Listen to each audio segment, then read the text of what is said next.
record onto this computer. Okay, we are recording. It is Wednesday, 21 March 2018. And this, I believe, might be the fourth session of our spring workshop. And well, did anyone else want to say anything about this first person as opposed to third person idea, or switching back between internalizing external experiences and externalizing internal experiences? Any other thoughts about that? Yes. Can you hear me? Yes. Yeah, because I had some problem to connect at the first place.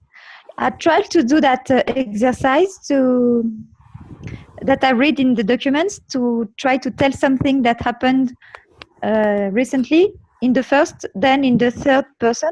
So I did it with a lady. It happened just the day after. I met a lady randomly, and I came to her place and have a coffee. A lady I never met, so it was just a short, funny kind of thing. And when I wrote at the first person, I felt like a sort of pressure, because I did not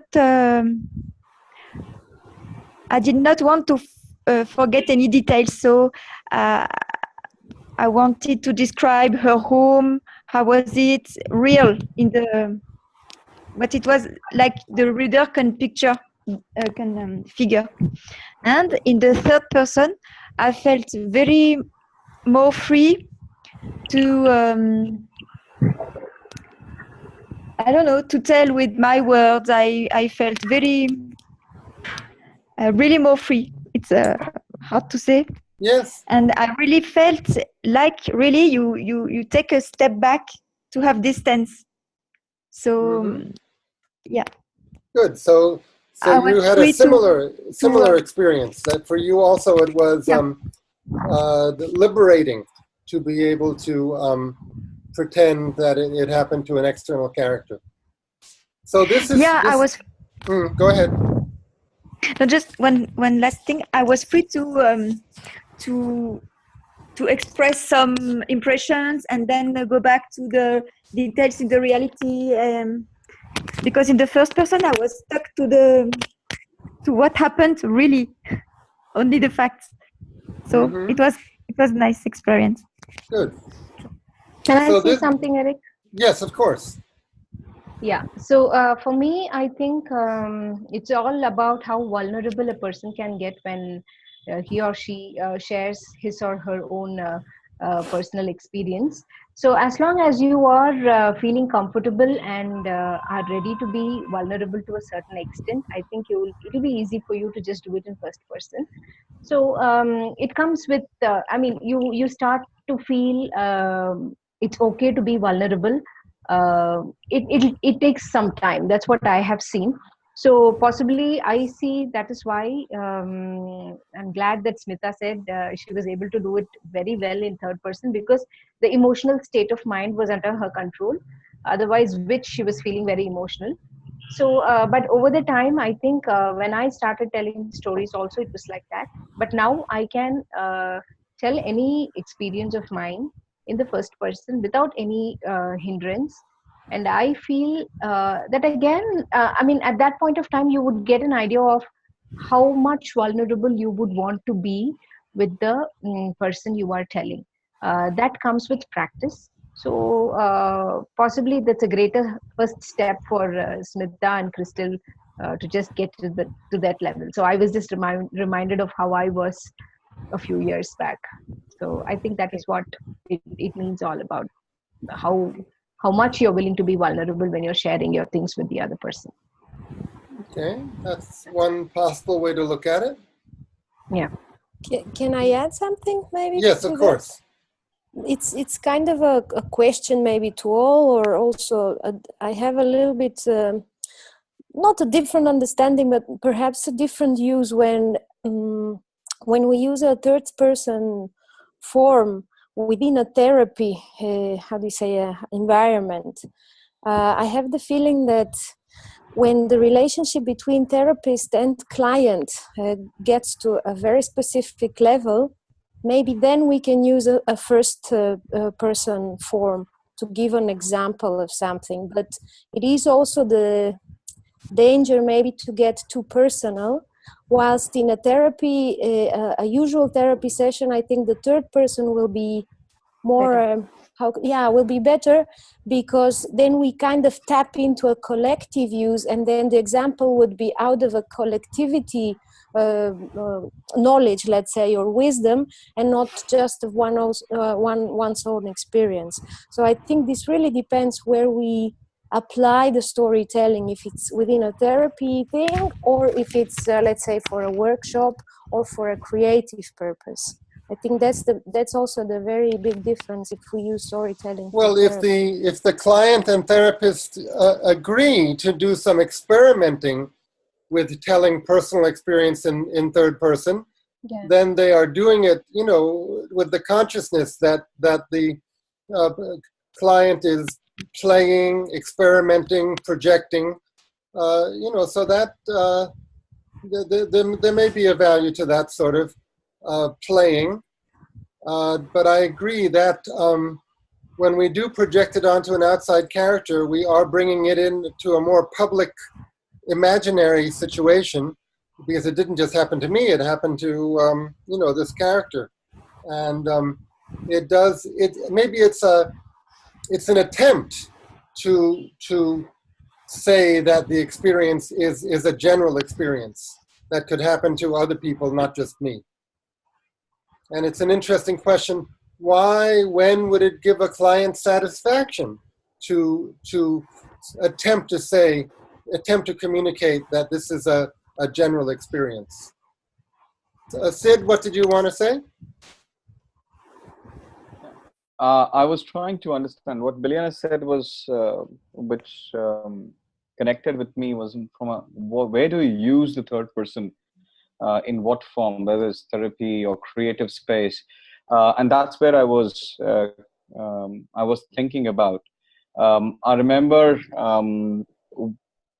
when I was trying to write a story, and it was an experience that I was trying to pen down, and when I switched the whole thing of saying, okay, I'm the third person, a friend who is actually looking at the whole scene, I could not only connect with what was happening in that environment, but also I could add an element of humor. I could add the element of having fun with the character and trying to find a solution. Even though it was a serious stuff, I was trying to figure out how do I actually use in a much more positive way. My first description was a very serious description of what happened. Just to quote the scenario, it was my interaction with my father at a young stage when he was giving me advice about education and what it needs to be. So when I brought the third element in, I was looking at what this character called Sid and his father are talking, and how do I bring the fun element, keeping the essence of what was being spoken about, keeping that value string held on to, but bringing the humor element so that I lighten the situation, but pass the message that I wanted to pass the message there. Go ahead, Smita. So this resonates. There's this book by Chetan Bhagat. It's called Half Girlfriend. The book is it's not an amazing read, of course, but there's the first part of the book in which, I think it is this book, I'm not quite sure, he talks about it is better to tell a story from a third person's point of view, and that is the reason why this boy goes to the author and tells him to write his story. That kind of it related with what Sid was trying to tell. Is that right? Is that correct? To me, yes. That's what I was connected to, yes. It seems that going back and forth between these two perspectives can somehow unlock the material, sometimes, in ways we may not fully understand. It's true. Yeah. Okay, so I just want to remind us all that this is part of step 4 of this 7-step process. I'm going to go on to shared screen again for a minute. And let's see. Do you see on the screen the storytelling therapy process in 7 Yeah. steps? Yes, okay. So number 1 is tell your life story. We all know that. Number 2 is this analytical process of identifying outstanding elements in the life story. Then 3 is gathering other stories that relate to our life story. And then 4 is what we're talking about. 4 is where we just play with the material, we modify it, we add characters, we subtract, we add scenes, we change the endings. And C and D is change it from first to third or third to first.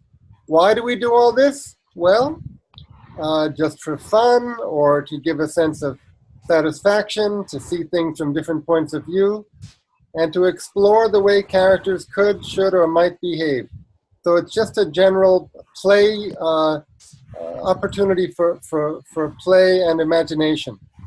And then 5, really speaking to and as characters.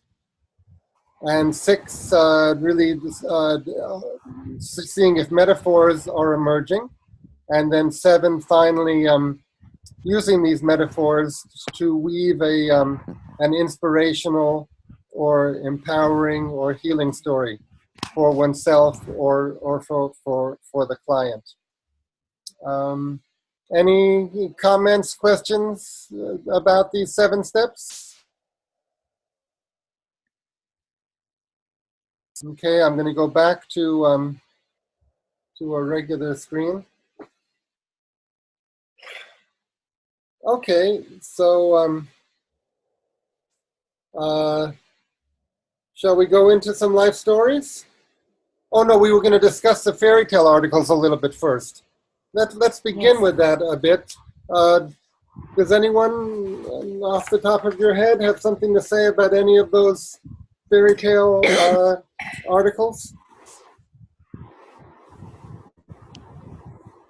Yeah, I went through the article. I mean, it's a very nice, it's a very beautiful beautiful article, which she actually disintegrates a fairy tale into the different parts.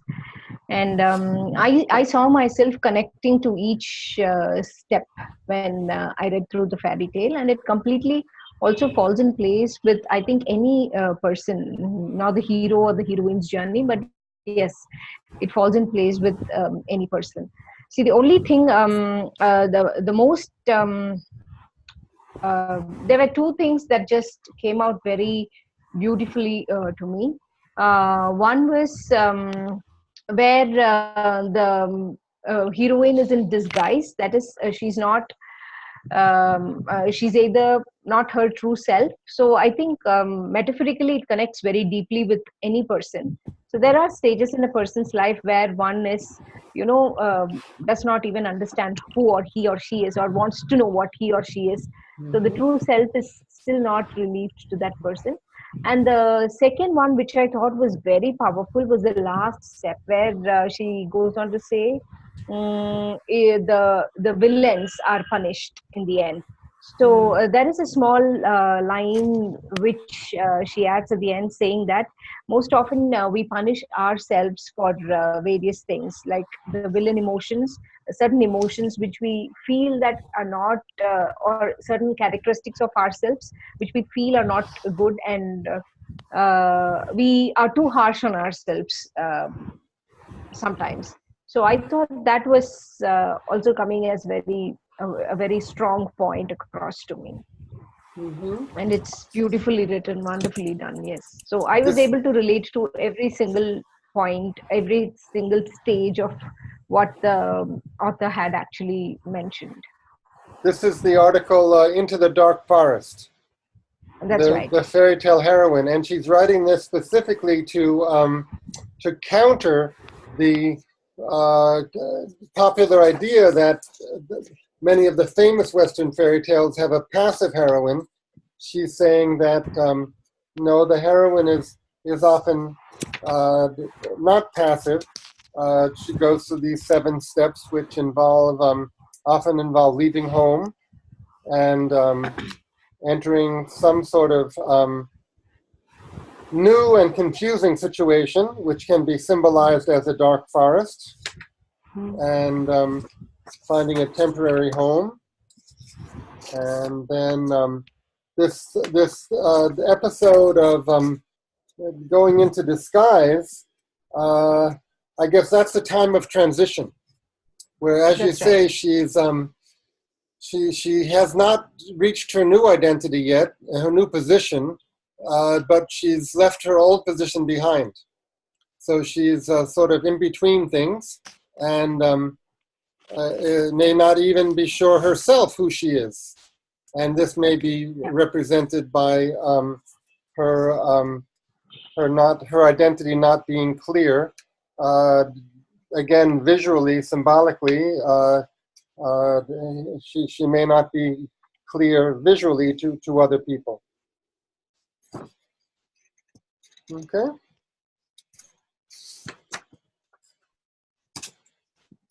Can I say something? Yeah, go ahead. This is the thing which says therapy with fairy tales, the 12-page read. First of all, I love the way she has totally broken down the fairy tale, The Goose Girl, and it has somehow, it gives so much of clarity of to how to interpret a story in a more detailed way. So I was really awed by that. It was really nice to read it. But I have a question where there is this quote from James Hillman. On page 3, it says, from my perspective as a depth psychologist, I see that those who have a connection with story are in better shape and have a better prognosis than those than those who must be introduced to the story. Is that correct? Yes. Now my question is this not contradicting narrative therapy? In the sense, the idea here is the therapist is supposed to be the person who understands the story. So, I mean, I don't know if can you just clarify this for me? I somehow feel it contradicts what we're talking about. I think what he's saying is that people who have heard stories as children, who tell stories to children, who have studied stories in literature, who have written stories, because they are practiced, they are, in the habit of thinking about stories and identifying with story characters, that he seems to feel people who are in that habit, who have that skill, that they are more, that they have more success in therapy. His feeling is that if people are in the habit of thinking about stories, they are more likely to be able to look at themselves, look at their own experiences, to look at your own experience, to be introspective. You have to be detached from yourself in a certain way. You have to be willing to step back and look at yourself. So part of that might be related to thinking about story. So he calls it story awareness. And he says that ability to see stories and see one's experience as stories, he believes it's, in his experience, it's therapeutic in itself. And it helps a client, explore themselves and change themselves to be in that habit of being able to think. But then, my question still remains is, what if the client is not ready? See, this talks about the therapist. So this is not from the client's perspective. Is that correct? No, he's saying that clients who have story awareness have a better chance for improvement. Okay, that's about it. Okay. Okay.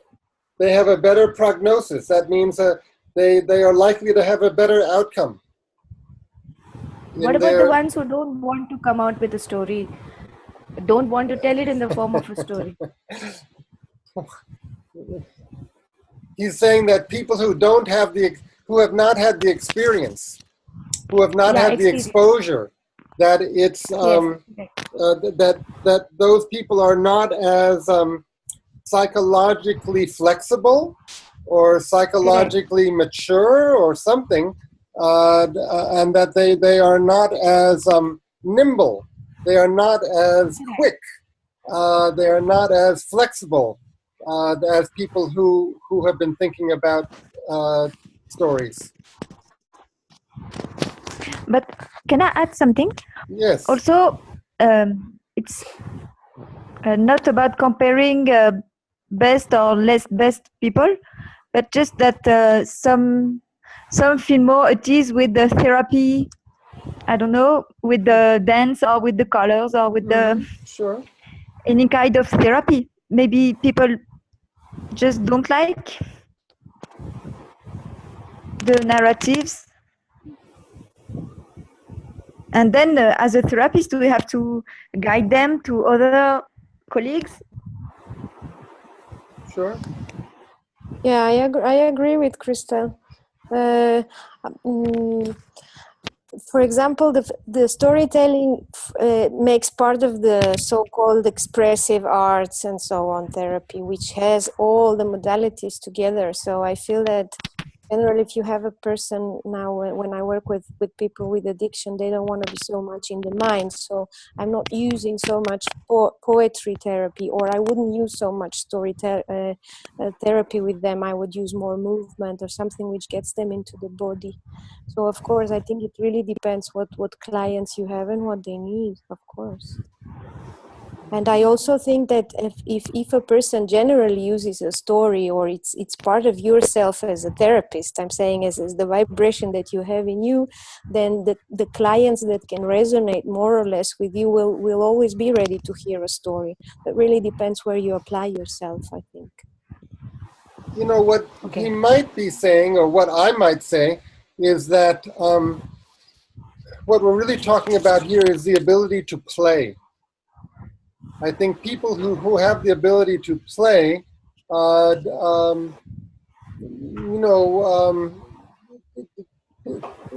books are written about play. There is a field called the anthropology of play, and there are many ideas about the functions of play. And one idea is that it helps with the evolution of the individual and of the group to be able to play, because you can try this, you can try that. You can imagine, well, if I did that, what might happen? If I do that, what might happen? So you can kind of think a step ahead, and it can be part of feeling and thinking, trying different possibilities. Yeah, but some people. I mean, my question. Sorry, just some people can't do that with only the speech. They need some things to touch or some pictures to see. My question, for example, would be if storytelling in such is more, how do you say, limited towards a written storytelling, a told storytelling, or you can do a visual storytelling you can use very little words, or the dance and so on. So I guess everything is storytelling as such. Yes, story, in art in general and in the art therapies, the story can be everywhere. Any gesture, any movement, the quality of a movement can be part of a story, because then we want to know why is this movement happening in this way? How is the character feeling? How is one feeling? How is the character feeling? Why is this movement happening this way? So just like story often appears in all of the mediums of art, it often is part of each of the different art therapies. You don't have to force it, So sometimes an exclamation is just an exclamation, or a feeling. It's just a fragment. It's just a thing unto itself. But if you want to play with it, you can find a story around it. Find or create a story around it. Yeah. Can I say something here, Eric? Of course. Yeah. So I think this is where connecting to the culture of the person comes I mean, you can actually connect. If the person is not able to connect immediately to the narrative story or any other narrative, for instance, there is definitely a culture background to the person with what he or she connects with. Bringing in that would definitely elicit a story, is what I believe. So for example, somebody who's got a very musical background, who's very much into depth or understanding of music, I'm sure would be able to elicit some kind of a connection from music, if it is not a story. So the culture of that particular the way the person has been brought up also, since we also already had a discussion about connecting cultures with metaphors, so I thought this would definitely fit in there. Sure. Yeah. Okay, so Thank you. regarding, oh, I'm sorry, somebody else? No, I said thank you, because I was when I was reading through all this, I was thinking, how do you get this started? How do you break the ice? How do you do this? And now I'm having so much of clarity in my. I'm really excited. Hmm. So Actually, for myself, for reading the three articles actually that I mentioned, one was by me and one was by this the one that included the discussion of the Goose Girl. That's by Ruth Stoddard, who's a lady in California, and I'm hoping she'll be with us in India next February. And then that other one about the female character in fairy tales. What I saw in all of these is that kind of a basic part of the, at least the Western fairy tale, is a long period of suffering. The character is isolated. She's in a tough situation, and she's really suffering. But she remains. She doesn't lose her head. She doesn't lose her mind. She doesn't lose her goodness. She remains kind and considerate to others, and that's, as I've mentioned before, that's what saves her, and that's what turns everything around, because she's somehow kind to Mother Nature, and then Mother Nature is kind to her, and snap, she's gonna live happily ever after. So I think we can all relate to a long period of suffering that seemed like it was never going to end. And maybe it never does, but somehow we learn how to deal with it. So if one does want to make a fairy tale version of one's life story, I think a good place to start is to identify the long period of suffering that was in there, and how one has come out of it, if one has. In fairy tales, the solution happens, I guess, symbolically through the help of some magical occurrence. But as I said the other day, myself being pretty much a rationalist, atheist, my perception of it is that when we are good and kind, we appreciate and love ourselves. And we tend to gravitate towards people and situations that are also going to be, appreciative of us.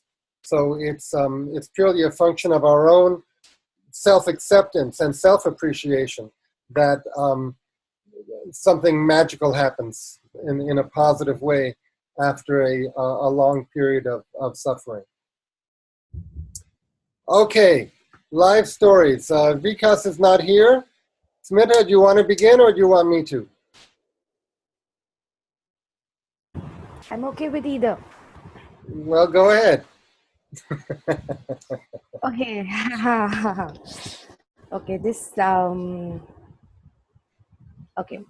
Let me start by saying this. um, okay. While I was agonizing, literally understanding what am I going to put forth in this discussion, because I do keep claiming that I have a lot of stories to say, but actually there has nothing been so eventful in my own life, and this kind of saddened me. And I was just thinking, like we all turn to Google. So Dr. Google, I was just going through stuff, and there was this quote which intrigued me, and that's when I said, okay, that's the story to say. So let me start with the quote. Okay, hold on. Before you do, Christelle, if you could possibly stabilize your camera, somehow prop it Yeah, up. that's okay. Yeah, just prop it up somehow against a book or something, so it's not moving. That would be a big help. Okay, go ahead, Smita. I'm sorry. No, that's okay. So yeah, so let me begin with this it's code dialogue, whatever. So this is by Elizabeth Gilbert, I think, and it says that it's good to have cracks in your life. So it allows God's light to enter in your life. So pun intended in the cracks is I like to see myself as somebody who has always been evolving from the start. I come from a background which is extremely a loving. I had loving set of parents. I had a loving sibling, and I was brought up in a overly protected, if I might say now, environment. And in the suburbs of South India, in a proper Tambram family. For those who don't know, Tambram is a connotation that we use for somebody, a family who are quite conservative and try to be modern in their approach. So there is a lacuna right there. So I was brought up in a family that way, in an atmosphere which was extremely comfortable, and it gave me a lot of exposure. I was given the exposure that I was offered. I took up whatever exposure was there, and I did very well. And everything was going fine. I was told, it was always a life for me. I was told to do something, and I often did it. And my mother has been a very major pillar in my life, and she still is. So for me, if my mom says something, for me, it has always been a benchmark. I have always tried to live up to what she has said. And so the journey of my life began thus.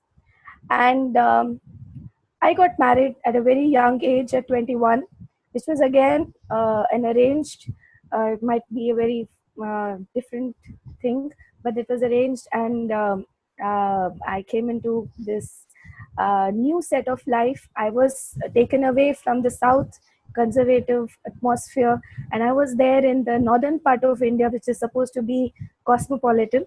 And it was a huge cultural shock for me. I had not traveled. All I knew was to follow a routine, and it did work. The cultural shock sent me back 10 steps. I went into a sort of depression. Everything seemed new. The man was new. Everything was new. There was no mom behind me. So it was a huge setback for me as a woman. But then, as I said, there are a lot of cracks and God's light. I was blessed with a man who always gave me the freedom to do whatever. It sounds good. But when the freedom is given and you're not prepared for it, you don't know what to do with it. Freedom comes with a lot of responsibilities. I didn't know what to do with it. I had a lot of freedom, but I really didn't know how to make use of it. I jumped from work to work. I started off as a project manager. I started making academic content. I started writing books, and I was doing whatever I did. I did fine. I gained a lot of experience, but I never stayed. I was like a flowing river. I was never staying. I was never stagnant. And somewhere in this, I somehow lost the peace that I was looking for. And that's when I kind of stopped myself and I said, okay, let things come to me. And at the same time, that's when I had my daughter. It gave me a lot of time to sit and think and relax and understand. Then it was again because of my own exposure to dance. I said, this is something which I've always been doing. And I think this will give me a lot of happiness. And then I just said, okay, from today, let me just start teaching Bharatanatyam because it comes naturally to me. And when I started doing it, there was such a change in my personality, which was evident. I started resonating positive vibes, and and then, as they say, when you give out positivity, you receive. I met such amazing people, and it was the same face where I met Eric, and it was a lot of positive. When you meet positive people, good things happen to you on its own. So that's when the light started shining and working. And then I realized that my calling is not to sit behind the desktop and make content, although I'm good at it, it pays me. So I took a huge step and I gave up my job, which was very well paying. And with the support of my husband, I started up Kalakriti then. And then it was a huge success. People liked me. I liked working. And then but what the problem again came is that my because of this, as I said, when I was given freedom, I didn't know what to do with it. So now that the river is flowing so well, it doesn't know where to stop, but you need to stop. Still water gains more peace. So you need to stop somewhere. I wasn't finding happiness in whatever I was doing. It just came to me, I did it. Everywhere I used to think, I think this is not enough. I need to get something. Where is my ground? I need to hold me somewhere. And that's when I started looking at dance as something more than just performance. Here in India, to perform, if you're good in something like dance or music, to perform on stage it's a huge, it's a riot. It's very difficult. It's a huge competition, and you need to have a lot of backing, which I did not have because I shifted from South India to North India quite young. So so I thought, okay, I don't have something, so let me gain something more and let me make something more of it. And then when I started reading about it, I started reading more about Tripura Kashyap. I started reading more about people who are using dance to do something more than just a visual appeal. And that is when I went into this process. And again, the cracks, God's light, I met such wonderful people who gave me a chance to do it, practice it. And then when I came and when I did it, I found such, I don't know, I don't get the word to say it, but there's something which I said that, okay, fine, now I'm settling down. I don't know if I should call it maturity over the years, or it's just that I don't think I have met my shore. I don't think the flowing water has met its shore, but there's definitely a lot of uh, depth in it. And I can feel that right now, this is my forte, and I'm going to do stuff, and then sky's the limit. I'm just still exploring myself. My journey continues, but I am more focused. I am more absorbed. I have become more deep, and I am not anxious. So I am at peace. That's about me. Wonderful. Thank you. And so somehow along the way, you developed an interest in dance therapy, right? Dance movement therapy? Correct. That's right. Good. Wonderful. Okay. So somehow in there was a turning point. Well, there were, okay, two turning points. Was one, let's just talk about the character. Let's externalize it. When the character left home and went to North India in a new living situation, that was a big turning point. And at least temporarily threw the character for a loop, as we say. But then somehow the character got her footing. Correct. Yes. I'm not really clear exactly how, where that happened. You know, you might go in there and try to find the exact moment or the exact circumstance, the exact situation where things began to click, where things began to fall into place. But it certainly happened somewhere in there, and that's wonderful. Okay, so I see those two turning points in there. One things went out of balance, and now the second one was things are heading back into balance. Yeah, I would like to view it more as not more. Of course, it is about gaining a balance, but it's about also getting a grip on yourself. That's what it is. To get a grip on what you're doing, you just. Although it's good to be flexible, like the princess in the Goose story. She was okay with being subjected to bullying, but then somewhere she had to stop it. So it's something like that. You have to. Yeah, I can express it. Yes. But before one can get a grip, that's a good metaphor, right? A grip, a grasp. Yeah. Before one can get a grip and a grasp on things, one has to go through a period of experimentation and searching and development, where one is not consciously controlling everything. So there is a value to the exploratory stage also. And at that point, you don't want to get a grip on things too soon. There is actually, I think I recall hearing, there is an actual psychological term for people who get a grip on things too soon and too much. Like a child who says, yes, I'm going to be an electrical engineer making a certain type of electronics. A child who's saying that, it may be good, but it may be a premature narrowing down before they've had a real chance to explore themselves in a proper way. Good. Agreed. Okay. Anyone else? Any thoughts? Other thoughts about that story? Yeah. So I read a lot of Tamil stories. Tamil is my mother tongue. It's a South Indian language. So there is an author in Tamil called Shiva Shankari. I don't know if you all know. So she's a very great, very beautiful author who writes a lot of short stories. So there is this one particular story of Shiva Shankari called Trunk Call.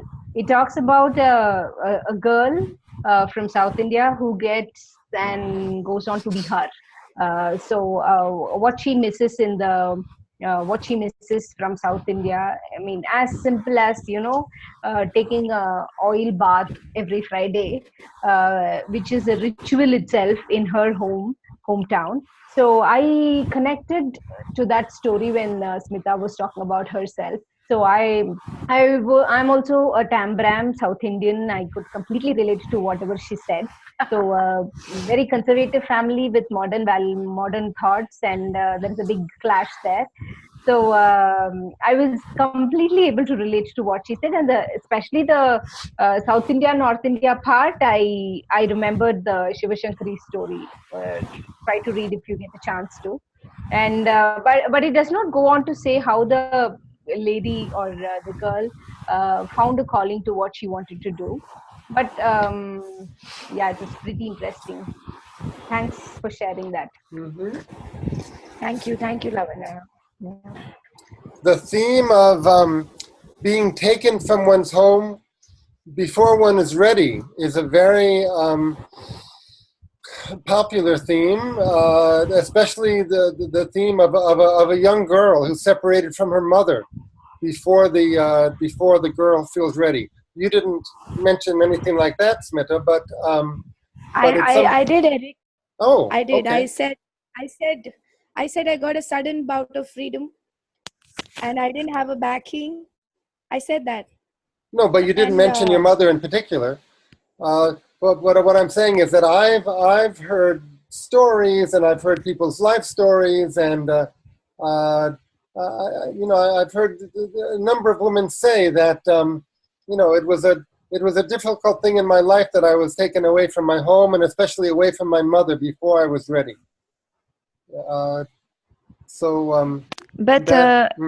Is it? Sorry. Go Is ahead. it possible to be ready? Is it possible to be 100% ready before it happens? Yeah, a good question. I cannot feel the same way. I don't think I would have ever been ready, but I kind of I feel that it was more to do with I don't know. I feel like calling it independence. Simple things like making decisions of day-to-day thing. Of course, I miss my mom. Of course, that goes without saying. I miss the backing. But then, as the creak and the crack I married, he was wonderful. So I can't complain. Yeah, I did not say that it's not painful, but maybe if you succeed, that means that you were ready in a way. It doesn't mean it's not hard. Yes. Yeah, and I don't want to say that it's only painful to be separated from one's mother. It may be painful to be separated from one's father too. But somehow what came to mind is stories about. The root. All right, good. Okay, are you ready for my story? Can I? Oh, go ahead. Yes, Liliana, go ahead. Can I just? Yeah. I was just waiting. Thank you, Smita. Really, just to share a little bit of a vision. What I kind of connected to in the Slavic mythology and the Slavic storytelling. It's an interesting. Somehow I got the same visual. So I saw you kind of changing from one dimension to the other. And in the Slavic stories, let's say the hero version, or the principal person in the story, in order to has to get out of home in order to acquire knowledge or to arrive wherever she or he needs to. They have to catch either an animal or a different person of a different form and go. It's called from the upper world to the lower world. I think maybe it can be called in English. So what I had was, so and in order to find their treasure or the knowledge or to make the experience they have to make so that they can go back to their authentic self and go back home with a different disguise, let's say. So from your story, I got the image also of somebody who, let's say, was, I don't know why, in a really fluffy kind of how can I say, space up in the sky, something that it's again very wide and very open and very free, but with a different density. And somehow there was a moment where you kind of fell, this is like a visual I got, into a river, which you said you are, which is again very free, very different, but like with different dynamics, so with lots of rapid currents and so on. Whilst like I felt your transformation was, maybe that's my interpretation obviously, of the moment that you stopped looking for an island or to grasp on something within the water or outside of the water, but becoming yourself a kind of a boat or an island. So not looking so much outside where the river, like on the benches of the river, you're looking to grasp on something, no? But actually becoming that through that constant movement and flow that you were feeling and you are feeling, making it your own island. So it's I don't know, very, very beautiful. Thank you. And I connected this the mythology in the Slavs is the need also maybe through the suffering, as Eric says, to arrive to something which makes you the person who you are, which they call in our mythology, they call it the proper skin. Practically they say that you have a kind of I don't know in English how you can say, like a vest or something, which is from home, but actually the hero always goes to find their proper skin, and they have to go into the lower world to find it through whatever story is there. I'm reminded of when she said proper skin, I'm just reminded of the Happy Feet movie, where every penguin needs to find its heart song. So somehow I connected that. Thanks for sharing that. Very interesting. I have to say this, but I was just thinking about Happy Feet when I was talking.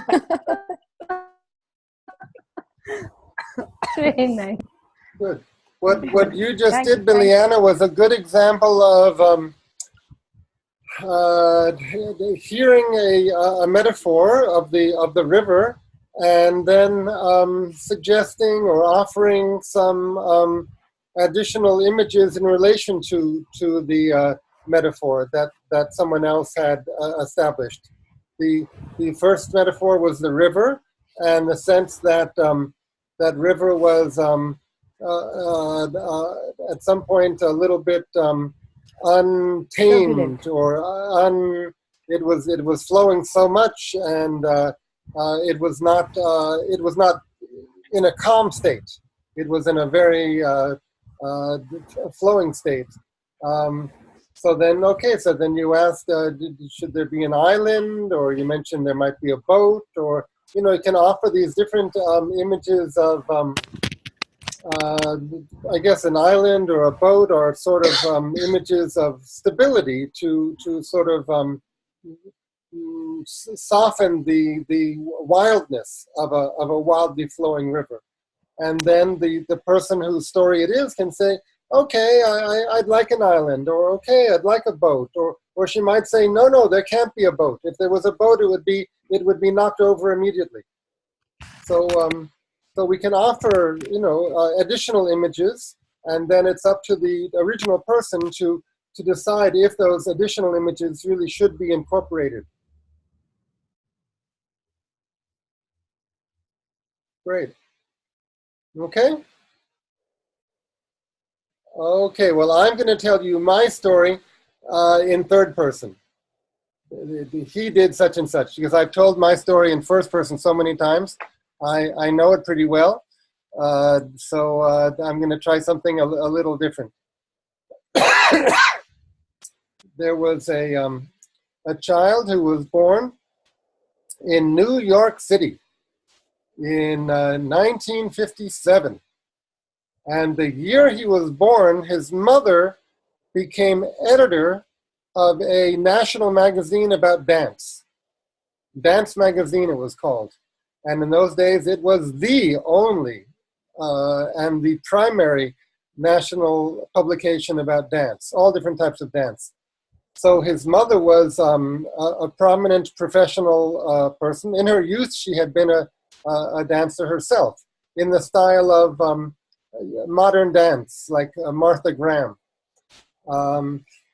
And his father wrote about cinema and music for a different magazine. So he had a wonderful youth going to all sorts of performances in New York City. And also his parents were loving, and he had a wonderful time. He had his own little identity as a sports person. He loved basketball and baseball, and so that was a little counter to the family artistic situation. But and he also had a sister, an older sister, who was very artistic. Then when he was 14, his sister passed away. She was a year and a half older. She was 16. She passed away, and that, Biliana, you mentioned some other world, the upper world or the lower world. Ever since then, he's had a foot in a different world. It opened his eyes very quickly and very dramatically regarding the the temporary nature of life, so that how many years ago? Now he's 60. That was 46 years ago. But that was the end of his innocence, in terms of it let him know about that life is not permanent. Okay, but life went on, and he wrote some plays. He got involved in theater, especially as a teenager, and dropped out of college a few times, hitchhiked back and forth across the USA, loved hitchhiking, just walking, traveling on his own. He had a real adventurous nature, liked to be out just with the elements. And finally finished college and came back to New York and made a living for a number of years as a video documentation person, documenting other people's performances, and lived in a community of artists on the Lower East Side of New York City, and wrote his plays and put on his plays. But he had a hunger to travel to the other side of the world and be near jungles and learn about some ancient cultures. So he chose India. The choice came down between Ireland or India. And he chose India because it was further away and less developed. And he chose Tamil Nadu, South India, because of a particular story that he read in translation, the Epic of the Ankle Bracelet, about a woman who confronted a king and told the king, "My husband was innocent. You put my husband to death unjustly." And the king, when he understood, the king realized he had made a mistake. The king took his own life. He basically died of a broken heart. His blood pressure stopped. He stopped breathing, and basically he apologized. He said, "I am the thief." Oh, Eric, we can't hear you. Oh, I'm sorry. Well, maybe the recording will be better. Can anyone else hear me? Now, yes. We can hear you now. Where did it sort of? What was the last thing you heard? When you came went to traveling India. to India. India. I chose India, and I chose a particular part of India because of a book that I had read in English translation. The book is called The Epic About the Ankle Bracelet, and it's about a woman who confronts a king because the king had put her husband to death. And the woman proves, she uses her ankle bracelet, it's a long story, but she uses it to prove that the king was wrong and her husband was innocent.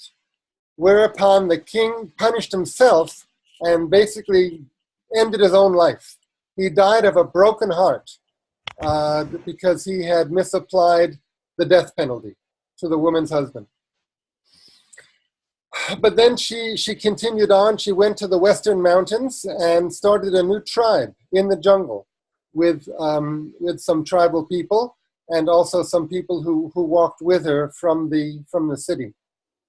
So he first went to this state in South India when he was 30 and was there for a couple of years. And he actually walked the route that this woman is said to have walked 1,500 years ago. And he walked the first part in 88, 89. Then some years later, he walked the second part. And then in 2002, he came to do his field work for his PhD with tribal people in those mountains, not directly relating to that story. But he did that field work, and he studied children's songs and games especially. Then he settled in Chennai. He married a Tamil woman. They have a 10-year-old daughter. And he has written a movie that it's very important for him that this movie should get produced. The movie is a fantasy version of his own experiences in the mountains with the tribal people. In the movie, it's 6 teenagers from the USA, 3 young men and 3 young girls, 3 young women, and they have a cultural visit with tribal people, and they learn about a certain flower that has a very strong medicine. And they inform a lot of people, including through video conference, about this flower, and they save many people's lives. So he is trying to produce this movie, even though his main expertise is in storytelling and theater. Still, he's trying to enter the cinema world as a writer and trying to get this produced. So in summary, this is a story of someone who went to the other side of the world. And before he did, actually, I forgot, he had a long period of depression in his 20s and 30s in New York City. feeling that he was wasting his life there. He wasn't doing what he needed to do. He wasn't really totally sure he knew that he needed to get to South India, actually. And every day for years, he recited a poem by a South Indian poet with the hope that it's some magical thinking, that by reciting that poem, it was a poem by Subramania Bharati, that reciting that poem somehow it would enable him to get to South India and settle there, and it worked. The poem is Pen Vidudalai, to the women freedom. It was written, I think, in the 1920s. If I say it in Tamil, those of you who understand Tamil won't understand it because my Tamil is so bad. But in English translation is to the women freedom. This is my philosophy. Come and listen. You pundits, you say women are like gods, yet you treat them badly. You're not thinking clearly. Your mind is not correct. You talk like you're flying into the sky. You're very big people. But if you deny women freedom in this world, you will not have a good life. So yes, I recited that to myself for, I don't know, 5 or 6 or 7 or 8 years in my 20s before I got here, and so that's his story. Okay. Any comments about that story? Can we hear the poetry in Tamil, please? No, I really won't do it because it's so my pronunciation is, it's written, I think, in a very literary form of Tamil, and I'll make a recording sometime and put it on. I'll send it to you. I'll try to do a proper recording later. Okay. You can look it up. Pen Vidudalai. I think Vidudalai means freedom. Vidudalai. Yeah. To women freedom.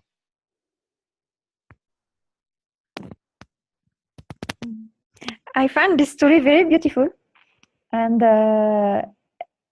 very unique. I mean, every story is unique, but there it's like the heroes of that man or boy are heroines, and the feminine character is very present. And it's nice to hear. I feel the courage of a woman. Yes. I must say also, this character grew up, with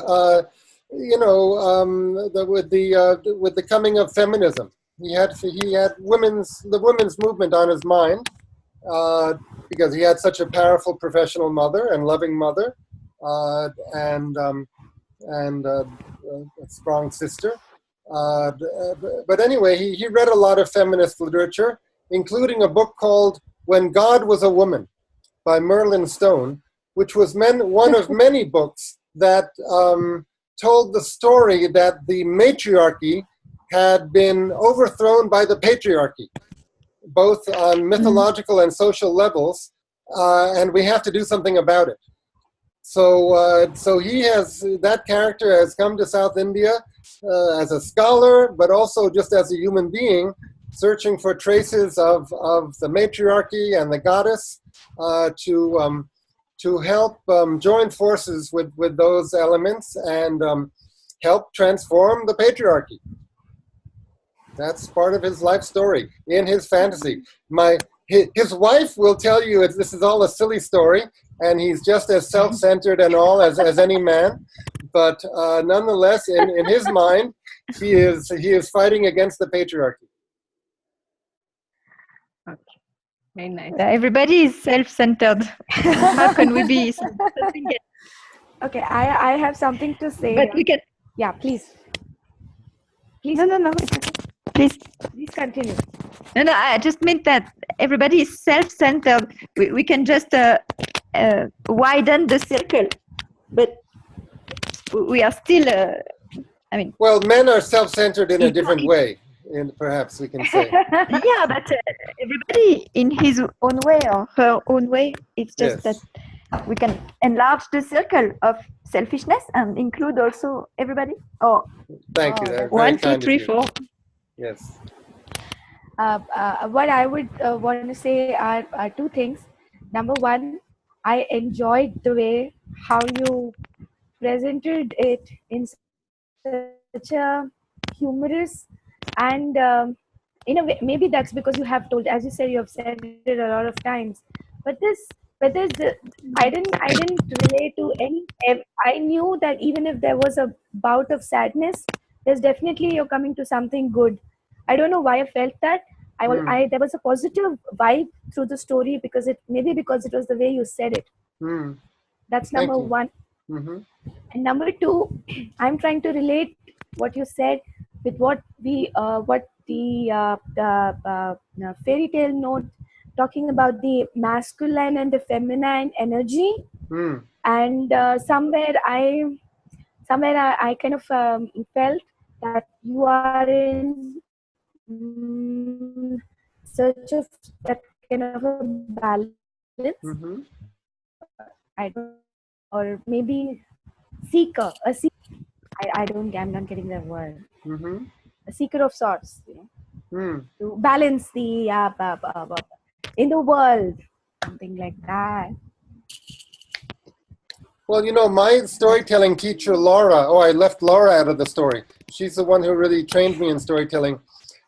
She said something years ago, something like, story and storytelling is of the female element because it's a response to the the power and the I don't know, the bullying that goes on in the world.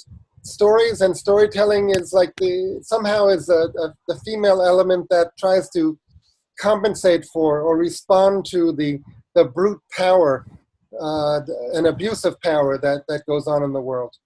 So it's not that men are bullies and women are not bullies, but somehow that statement of hers is stuck in my mind, and I'm sure I'm not quoting her correctly. But she says there's something female, some female element about stories and storytelling in general. Interesting. I think that generally storytelling has a lot to do with weaving. Mm-hmm. In the old cultures, Mm. they talk about when they storytell, they weave. So maybe that's also something that has to do with the That's feminine really aspect. Mm-hmm. very interesting. In Africa, they still in some of the tribes they still think that while they weave and they chant or they tell a story, they create a manifestation of something new, like a real manifestation. That's true. Hey, it's always grandma stories, isn't it? Has it ever been grandpa's story? Mm. Go ahead, Lavanya. Oh, you're on mute. You're on mute. Here, I'm gonna chat you. Dear Lavanya, please unmute yourself. Fine now? Yes. Yeah. Okay. Go Yeah. ahead. So in Africa, like Biliana was talking about Africa, in Africa, the weaving happens through a spider called Anansi. I'm not sure if how many, Yes. Eric must be in that. Sure. So Anansi is supposed to be the person who had given stories to this world. So that it's a male spider. And I mean, That's just, right. yeah. And for me, it's always been my grandpa's stories. So I cannot agree with this grandpa. There we go. Yeah. Eric, if I just add on, when I hear a story that you narrated, it was very fluid for me. Somebody who loves to enjoy every move in your life. The way you narrated in terms of you being privileged to go for theater or go for, as a child, you had that opportunity, and being somebody who would hitchhike and explore the elements, and that could have also been one of the driving forces to move to India to explore further. That's my hitchhiking experience certainly prepared me for walking the path of Kanagi across South India.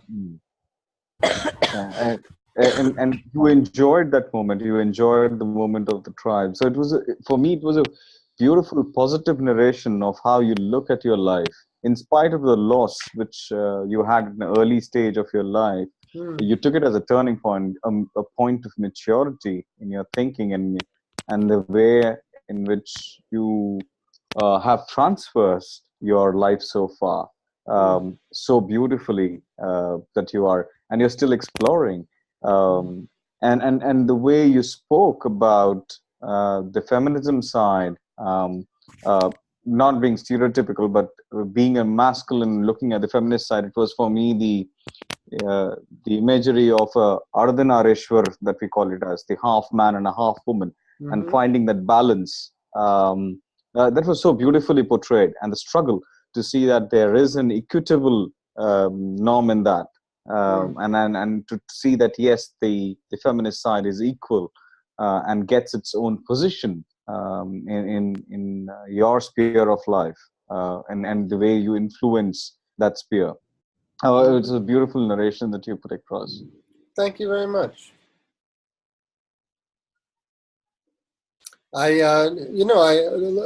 Thinking about it, I don't think there's much art to it. I just told what happened. But of course, that's an illusion. One does structure the material in a particular way, so there is an art to the structure. But it may be an illusion that that's just the way it was. I didn't make any choices as a storyteller. And I'm sure each one of us is picking each, and there are so many lovely stories. What Smita spoke about today also, so beautiful stories of that each one has shared here, and each has got its own connotation that we are connecting with. Each of us are picking up our own stories from that. Something that we love, something that we would love to be, or even something that we would have walked the path in a different plane, but yes, we would have walked that path in some way or the other. And it's beautiful, and it's very interesting how we find our own light, if I may call so, in the other story. Wonderful. Okay, so each of us, let's keep our life stories in mind, and gently process it with those 7 steps. And if you have anything to suggest or share with anyone else, by all means, converse with people on your own. And again, this is preparing us to practice this method on others also, which I hope you'll begin doing a few weeks from now if you haven't done it yet. Why don't we, for next week, there's 2 articles about Carl Jung, and his thought really is underpinning a lot of this work. So for next week, I'll send you links to those 2 articles, and then after that, it's going to be mostly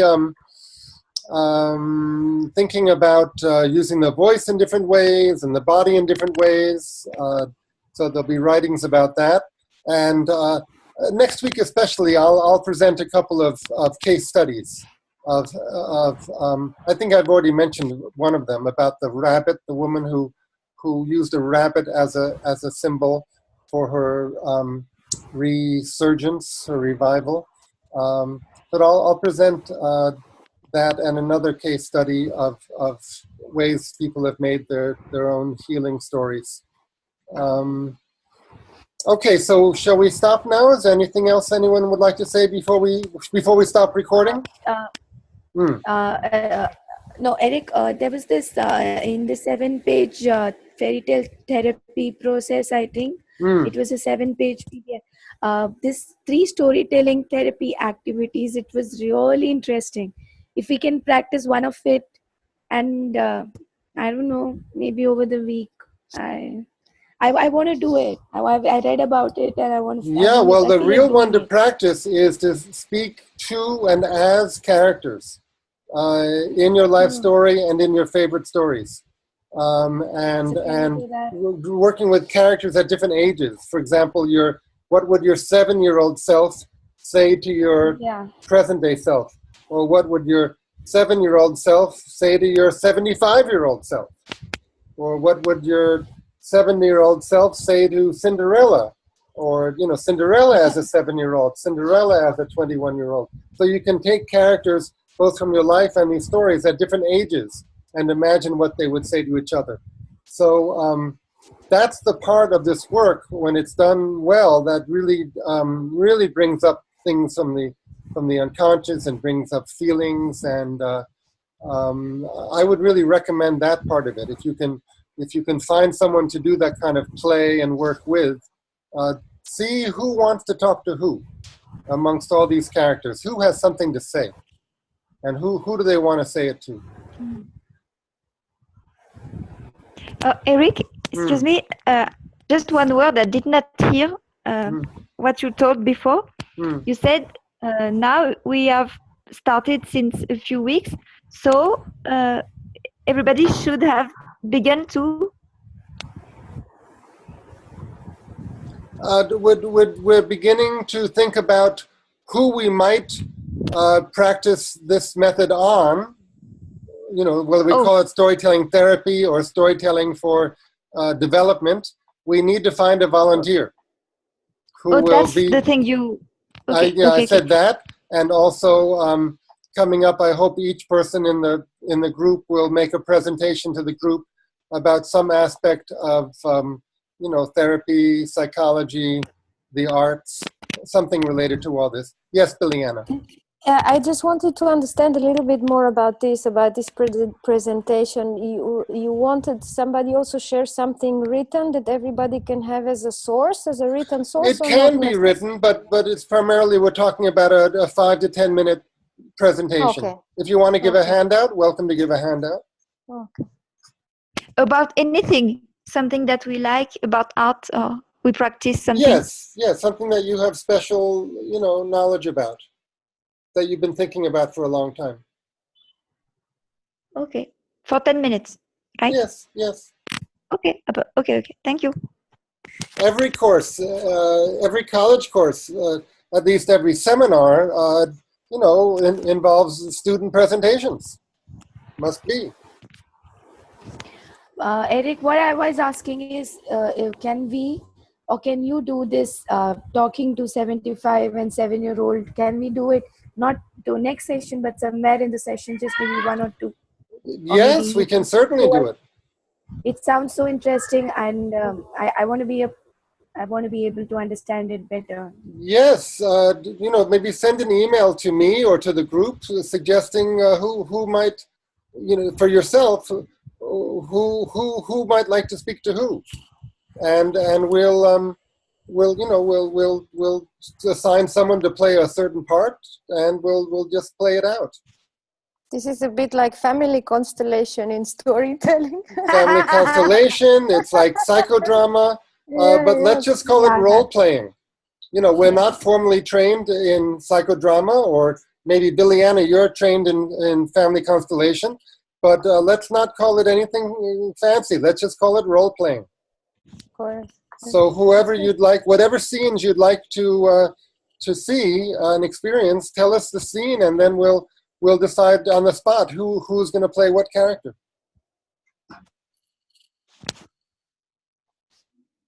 Okay, so shall we stop recording now? Okay. Okay, we'll